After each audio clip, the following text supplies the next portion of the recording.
everyone. I'm Joe Stafford. I am the director for the Division of Animal Welfare here at the Colorado Department of Agriculture. I do want to apologize. We did an earlier Zoom meeting that for some reason we recorded, but the recording disappeared on us. So we're going to redo this recording just for the benefit of everybody who is not here today. And of course, we're here to talk about the fiscal year 2026 Equine Welfare Assistance Grant.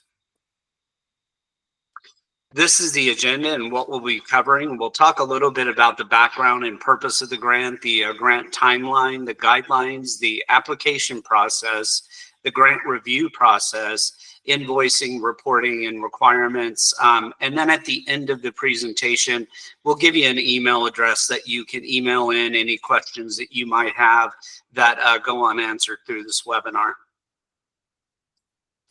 In the background and purpose, really this bill, as well as the Division of Animal Welfare, was created by House Bill 24-1458. And in addition to creating the Division of Animal Welfare, it also granted the DAW with $200,000 for equine welfare. We did award $200K in grants for fiscal year 2025. And then I do want to be mindful and thankful to Governor Polis, his administration and staff, as well as the Joint Budget Committee in allowing us to keep this $200,000 for this next fiscal year. And really the overall purpose of this grant is to improve the welfare of equines throughout Colorado.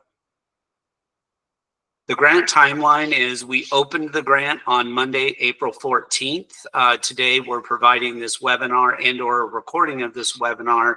We're going to close the applications on May 16th. The selection panel will complete their review and make recommendations to the Commissioner of Agriculture, Kate Greenberg, between May 20 or by May 28th, and then we will be getting back with those people who did receive the grant sometime between June 12th and 19th. We'll complete the procurement process in July of 2025 and try to get this money into the grantees' hands, so you will have almost a full 12 months to expend those grants. It's very, very important to understand that we are operating on a fiscal year and all these funds must be expended and reimbursed to you not later than June 30th, 2026. So no funds will be available prior to the date that the grant monies are awarded, nor will they be available beyond June 30th, 2026. And then we'll be asking for a final grant report by the end of August of 2026 as well. And I just want to spend a moment to say how important this final grant report is in terms of justifying keeping these funds for fiscal year 2027, as well as just showing the great work that these funds in your organization or you as an individual have done. So put some time and thought into what that might look like ahead of time and make sure you're taking that into consideration as you're writing your application. The grant focus this year is going to be a lot more concentrated or focused than what it was last year. We want to really focus on three key areas. First and foremost, safety net programs, and I'll talk a little bit about that as we go along. Adoption programs or programs that allow animals, specifically equines, to move through animal shelters or rescues in a more timely manner, and then education and outreach. And I'll talk in more detail about each of those in the next slides. So safety net programs, very broadly, we want to be thinking about programs that work towards keeping equines in their homes and with their current owners and families that love them. It is far more economical, and that is the best possible outcome. The gold standard is to keep these equines with their current owners and families as we're able to, and that avoids the transfer of that animal and everything that comes with that. So we want to focus on, as part of that safety net program, retention and, if necessary, rehoming support, supporting owners who have no choice but to rehome their equine, figuring out innovative and effective ways to do that as easily as possible. We want to potentially support feed banks, or what's commonly called hay banks, if people need a little bit of help over a short period of time to keep their animals fed because of financial hardship or other reasons. We feel that that's a great safety net program, as well as supplies that owners may need, again, to keep their horses. If there was an opportunity to provide temporary housing, we know one of the major reasons for horses being relinquished to rescues and to other individuals is because their housing situation has changed and they have no physical place to keep their horses. So if there was some program that offered support that would allow temporary housing where that owner could find a new suitable location for their horse and retain ownership, that would be great. We also recognize that veterinarian care services are very expensive. And again, people may fallen on financial hardship and need a little bit of assistance, either with veterinarian care, euthanasia, wellness, preventative care, microchips, or other forms of permanent identification and/or castration services are all things that we're interested in supporting within this larger safety net program. And then last but certainly not least, behavior services. Another major reason why equines need to be rehomed is because their behavior is not conducive with their current home. And if there was some program, again, that could offer some basic training services or consultation that might help keep that animal within its current home, we would definitely take a hard look at supporting those efforts as well. Education and outreach really could run a large gamut, not just these items on this slide, but it could branch well beyond that. And we're thinking of training or certification programs. We're thinking about printed or electronic educational materials, education plans, training equipment or supplies that a rescue or individual might need to help better the behavior of an animal. Youth education is certainly an area that we would love to see some applications in, and any other applicable education and training related to equine welfare. So we're really wide open in this area. One thing we do want you to keep in mind is the impact that this is going to have, how you're going to measure that impact, and how that impact could be sustained beyond the life of the grant. So if these educational materials are going to be created, how can those continue to be distributed and be beneficial to the community over the long term, and thinking not just in terms of quantity, like how many people you're going to train, but really the quality of that training, because it could reach many people in an electronic format. Not to say that in-person training is something we won't consider, but just think beyond the life of this grant cycle and how that education and outreach program might benefit equines beyond this grant cycle. And last, adoption programs. And this is really about how to help lower the length of stay for equines. And we would define that length of stay from the time of intake to the time that that animal finds a new home, and trying to reduce that length of stay, and things that we could do to support reducing that length of stay. Because in the terms of an animal shelter or rescue, the shorter that length of stay, the more equines can be helped or assisted. So training and behavior support services would also fall within this, and making equines more marketable. So reaching out to communities that may not be aware that adoption or placement, is an option in obtaining a horse, would be things that we think would be beneficial to equines in this space of adoption programs. The eligible expenses, this is something there was quite a bit of confusion during the last grant cycle around. So we're not looking to pay salaries of existing staff, only new staff, or more likely in this context, it would be an increase in staff hours or paying contractors.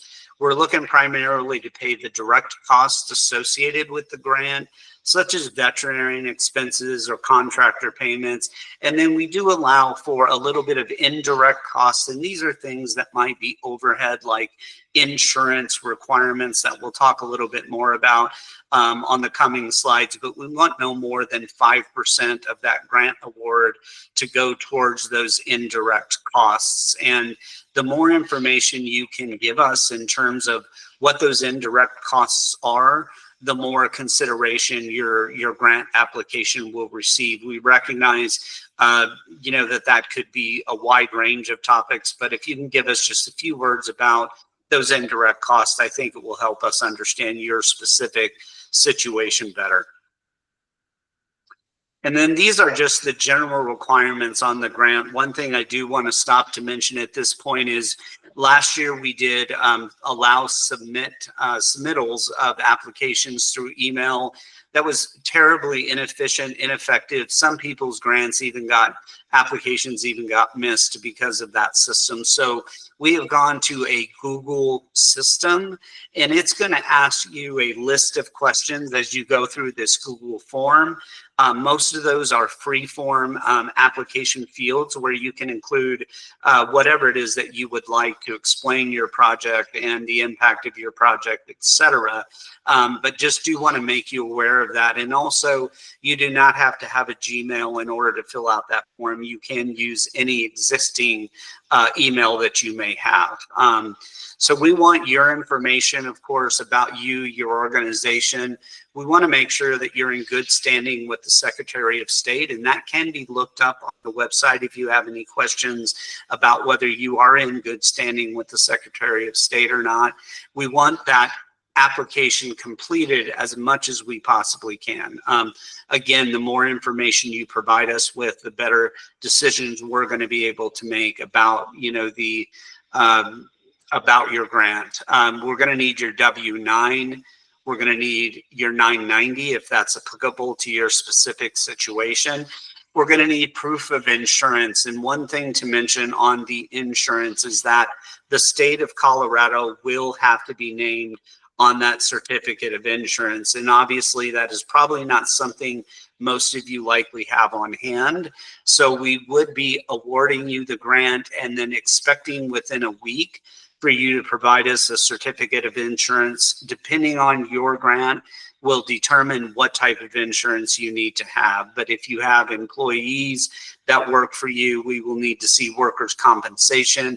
If your grant involves vehicles, we would need to see some vehicle insurance, and it just may be general liability insurance. So just make sure to put that on your radar. Maybe talk with your broker ahead of time in terms of just determining what it is that you're going to have to do to meet those insurance requirements. We're going to ask you to fill out an electronic funds transfer form. The state electronically will reimburse you, meaning that these funds will be sent from the state when everything has been dispersed to your bank account. So this will require you to fill out a form and provide some basic information. And again, we would ask that we receive that information within a week of you being notified you've been awarded the grant. Just as part of the normal completion of the grant process, you will enter a statement of no conflict, acceptance of the Colorado Small Dollar Grant Award terms and conditions, and then do understand that your organization's name, your grant application, and everything submitted to us will become public information. And that is also can be open to CORA, or the Colorado Open Records Act. And we did have some requests for information last year. We would expect that again this year. So know that that information will be disclosed, and there is no opportunity for us to keep that information private. Of course, we would not be sharing any of your private information. This is just the general application, who the money was awarded to, the amounts that were awarded, things of this nature. The application requirements, we want to see a good summary and understand that this is limited, in some regards. We don't need a 40-page grant application. Try to keep it as simple and as concise as you can, but use whatever information it is that you need to really demonstrate to us the summary, what you hope to achieve, the goals and outcomes. It's always great to have some key performance indicators or metrics, in terms of how you're going to measure the impact of your grant application. It can be as simple as, we're going to help 10 horse owners with these dollars obtain veterinarian care or farrier care or something of that nature, or it could be more complex than that. The scope of work, your timeline in which you want to accomplish that, it doesn't have to encompass the entire grant period, which will likely be July of 2025 through June of 2026. It could be a shorter time frame. So if you think it's something you can get accomplished in a shorter time frame, please feel free, but set yourself up for success by overestimating the time that it will take you to get the project done, understanding there can always be delays and unexpected delays quite often. We need a detailed budget, and again, the more information you can provide us, the better. We're going to be looking for grant applications at a minimum of $10,000 and a maximum of $50,000. Just please understand, we only have $200,000 to invest in this grant program. So we can't consider one grant at $100,000. We really want to make sure we're doing our due diligence to spread this money out as far and as wide and help as many equines as we can. And then the absolute drop dead deadline for applications to be received is May 16th, 2025 at 5 p.m. Mountain Standard Time. Anything received after that deadline will not be considered. And this is how we're going to score the applications that come in. And this was something that was requested last year in the grant process, is really to understand, as an applicant, where do you need to spend the majority of your time and how many points will be accumulated. You'll see at the bottom we have a total of 100 points. 50% or 50 of those points will be from the impact of the project that you're proposing. 20 points will be experience, and this is just not experience in, I think, your professional capacity. It could be experience with equines in general. So really try to be as broad as you can, because of course your experience, your staff's experience, your organization's experience will all be taken into consideration.